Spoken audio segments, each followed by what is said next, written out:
So, tuloy natin yung college entrance exam practice problem. No? So, ito from probability.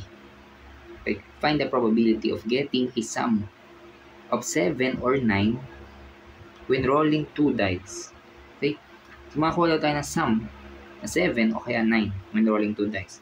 So, ito yung choice natin nasa right side. Okay?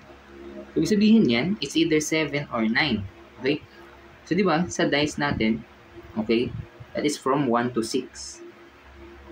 Okay? Ayun yung isang dice natin. Of course, yung pangalawang dice, ganun din. From 1 to 6 din. Okay? Sabihin, 7. Okay? So, ang possible natin dito na makuha ang sum, okay, ay mag-start tayo sa 2. Okay? Kasi ang pinakamababa ay 1 and 1. Okay? So, yung sum nun ay 2. And yung highest naman ay 12. Okay?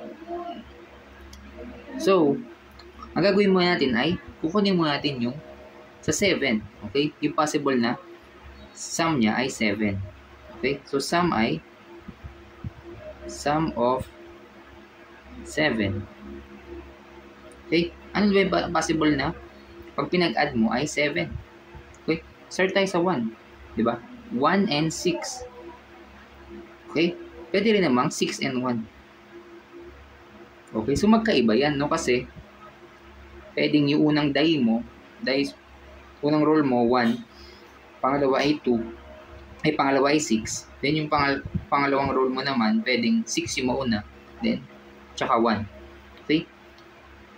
And then, pwede rin 2, tsaka 5. Okay? Same thing as 5 and 2.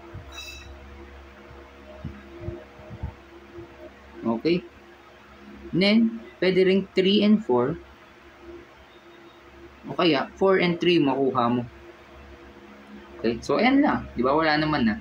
Ayan yung possible outcome ng 7. So, we have a total of 6. Okay? So, sa 7 pa lang yan. Okay? Now, proceed naman tayo sa sum of 9.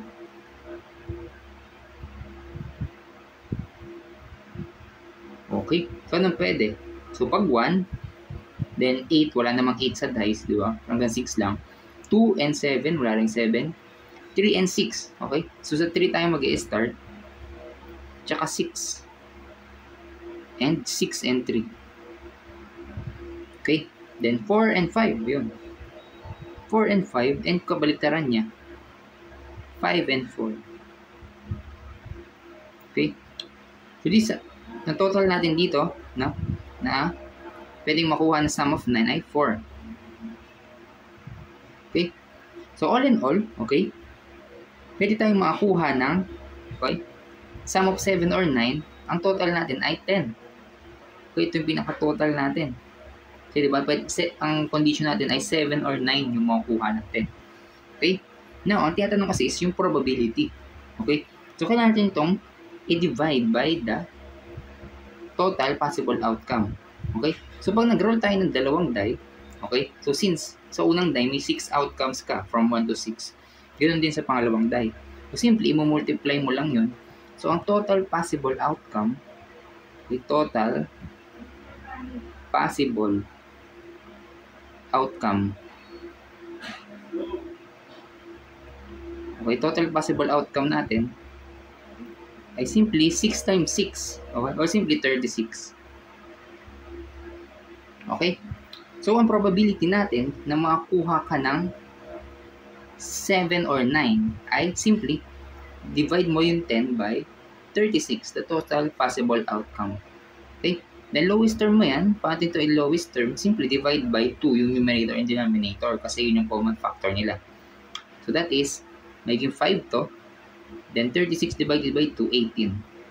Okay, so ito na yung probability na makakuha ka ng sum of 7 or 9 when rolling 2 dice. Okay, so 5 over 18 which corresponds to option C. Okay, so ganoon na siya, no? Ganoon lang yung concept niya. Okay, lista mo lang lahat ng possible na sum ng 7 and possible ng 9 kasi or if, di ba? Getting a sum of 7 or 9. Then divide mo by the total possible outcome, simply 6 times 6, okay? Kasi 6 yung possible ng outcome ng isang die. Then 16 yung sa isa. So we just need to multiply. Okay? So, ganun lang siya, no? So, I think, tuloy pa rin to sa susunod.